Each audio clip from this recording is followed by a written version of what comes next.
ना उसको देख के अर्पित के लिटरली पैर कांप गए, क्योंकि उस आदमी का चेहरा इतना भयानक था जैसे कोई राक्षस होते हैं ना वैसे चमड़ी होती है, उस टाइप की चमड़ी थी, जैसे पूरा फेस जला हुआ हो और पथरीली चमड़ी, बिल्कुल यहाँ से खून निकल रहा। और सबसे हैरान करने वाली बात, उसने अपने हाथ में पता है जो चीज़ खा रहा था ना, चबा रहा था, वो कोई खाने पीने की चीज़ नहीं बल्कि किसी इंसान का पैर था।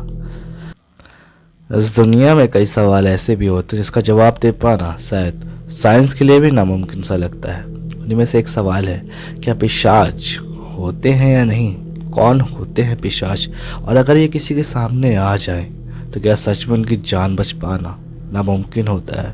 तो दोस्तों, आज के इस रियल इंसिडेंट को सुनने के बाद आपके जितने भी मन में डाउट है वो सारे के सारे क्लियर होने वाले हैं। और सच्ची घटना को सुनने के बाद अगर इस घटना को आप रात के वक्त में सुन रहे हैं तो आपकी भी हालत ख़राब होने वाली है। चलिए इस कहानी को स्टार्ट करते हैं।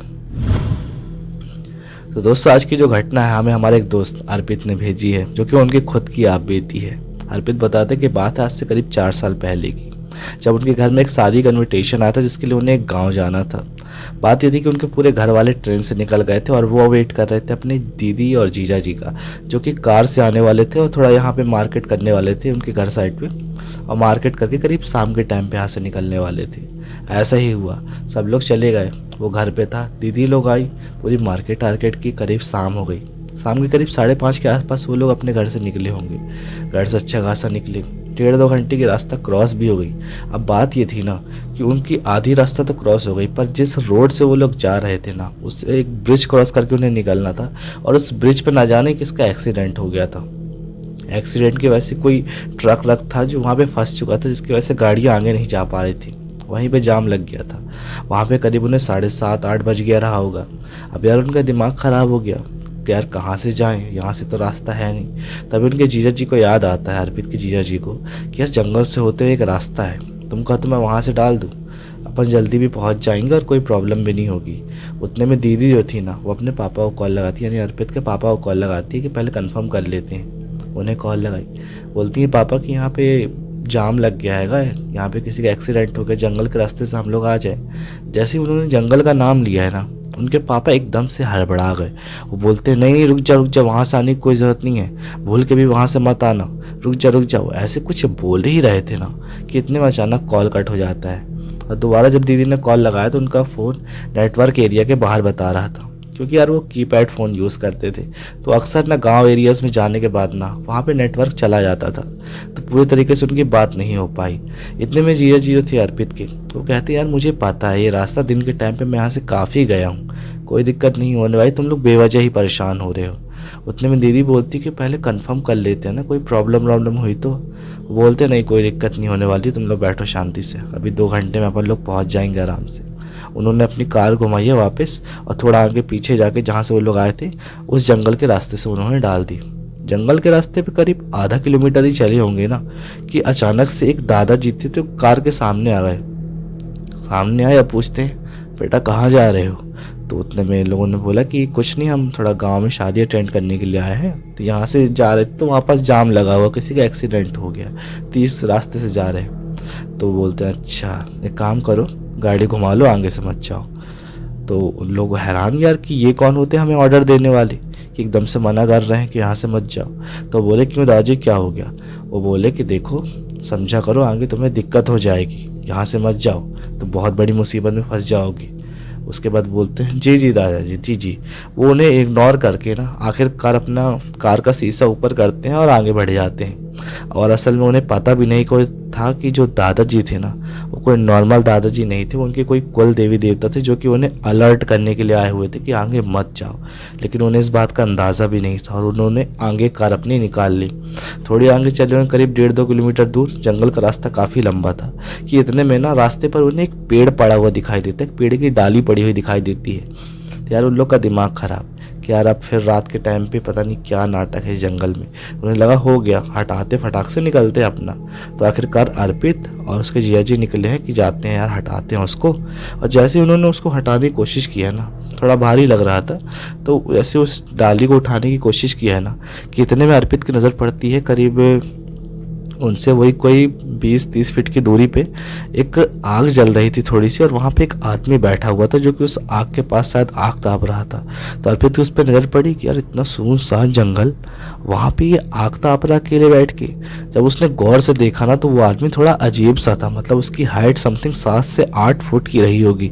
इतना इतना लंबा चौड़ा आदमी जिसे देख के उसे डर लग गया, कैसा अजीब सा दिख रहा है। तो जो आग की रोशनी थी ना उस आदमी के फेस पे क्लियरली पड़ रही थी। तो जब तक वो आदमी ऐसे बैठा था ना तब तक तो अर्पित को कोई दिक्कत नहीं थी, लेकिन जैसे उस आदमी ने ऐसे सिर घुमाया है ना तो उसको देख के अर्पित के लिटरली पैर कांप गए, क्योंकि उस आदमी का चेहरा इतना भयानक था जैसे कोई राक्षस होते हैं ना वैसे चमड़ी होती है, उस टाइप की चमड़ी थी, जैसे पूरा फेस जला हुआ हो और पथरीली चमड़ी, बिल्कुल यहाँ से खून निकल रहा। और सबसे हैरान करने वाली बात, उसने अपने हाथ में पता है जो चीज़ खा रहा था ना, चबा रहा था, वो कोई खाने पीने की चीज़ नहीं बल्कि किसी इंसान का पैर था। अब ये देखने के बाद अर्पित के तो मुंह से शब्द ही नहीं निकल रहा था, फिर भी वो बोलता जिया जी वहाँ देखिए, जिया जी वहाँ देखिए, ऐसे उंगली करके बोल रहा था अर्पित। उसके बाद जैसे ही जीजा जी ने भी वहाँ देखा ना उनकी भी हालत ख़राब। 7 से 8 फुट का एक आदमी जो कि इंसान का पैर चबा रहा है, उन्हें देखने के बाद उनकी इतनी गंदी हालत ख़राब हुई ना, अर्पित तुरंत ही भाग के आया, अपना दरवाज़ा खोला कार का, अंदर घुस गया। जिया जी भी हड़बड़ा के आए हैं कि वो दरवाज़ा खोल नहीं पाए तो एकदम से टकरा गए, कार से ऐसे टकरा के वहीं पे गिर गए। वैसे मतलब इतनी ज़्यादा दहशत थी ना कि ऐसे ज़मीन में घिसटते हुए ऐसे आ रहे थे, वो कार का दरवाज़ा खोलने की कोशिश कर रहे थे। इतने में क्या हुआ कि वो जो था ना, वो जो आदमी वहाँ पे, वो इनकी तरफ देख ही लेता है, ऐसे आवाज़ आई तो अब वो धीरे धीरे इनकी तरफ बढ़ना स्टार्ट कर देता है। इनकी दहशत धीरे धीरे बढ़ती जा रही थी कि आज गए, आज जिंदा नहीं बचने वाले। इतने में ही ना सबसे हैरान कर देने वाली घटना वहाँ पे पता क्या हुई, जो वो दादाजी थे ना वहाँ पे जो टकराए थे, जो बोल रहे थे कि आगे मत जाओ, अचानक से वो सामने से चले आ रहे थे। उन्हें इस बात का अंदाज़ा तक नहीं था कि यार ये इतना पीछे हमें मिले थे, करीब 1-1.5 किलोमीटर पहले, वो भी पीछे, ये आगे से कहाँ चले आ रहे हैं। वो दादाजी आ रहे थे और कुछ मंत्र बड़बड़ा रहे थे अपने में ही। मंत्र बड़बड़ाते हुए आखिरकार उनकी कार के पास आके खड़े हो गए और उसकी तरफ घूर रहे थे। वो जो पिशाच था ना उसकी तरफ घूर रहे थे। वो पिशाच भी धीरे धीरे आगे आ रहा था, पर उन्हें देखने के बाद ना वो वहीं पे स्टक हो गया, वहीं पे रुक गया। वो जो दादाजी थे वो इन लोगों को इशारा करते ऐसे कि आगे को निकलो, ऐसे हाथ दिखाते हैं कि आगे को निकलो, और वो उसी की तरफ घूर रहे थे और पिशाच भी उसी की तरफ घूर रहा था।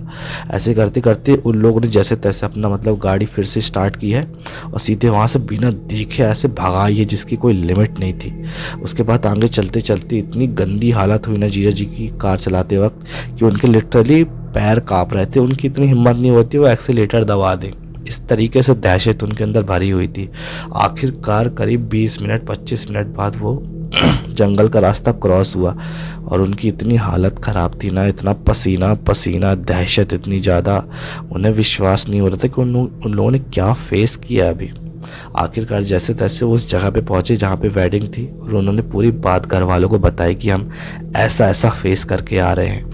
घर वालों को विश्वास नहीं होता कि उस जंगल से ज़िंदा बच के चले आए।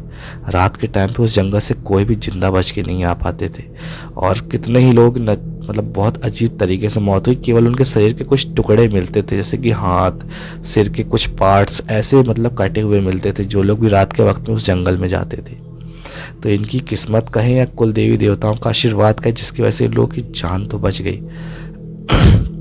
पर यार अगर कुछ ऐसी जगहें होती हैं ना तो यार अगर घर वाले समझाते हैं तो हमें कहीं ना कहीं उनकी बात माननी चाहिए यार, क्योंकि कुछ ना कुछ तो वजह होती है ना जिसकी वजह से घर वाले मना करते हैं। तो आज की स्टोरी आपको कैसी लगी कमेंट करके ज़रूर बताना। और Arpit thank you for sharing with story and ऐसी स्टोरी डेली आती है, सब्सक्राइब कर लेना। मिलते हैं नेक्स्ट स्टोरी में, तब तक के लिए टाटा बाय बाय, जय श्री राम।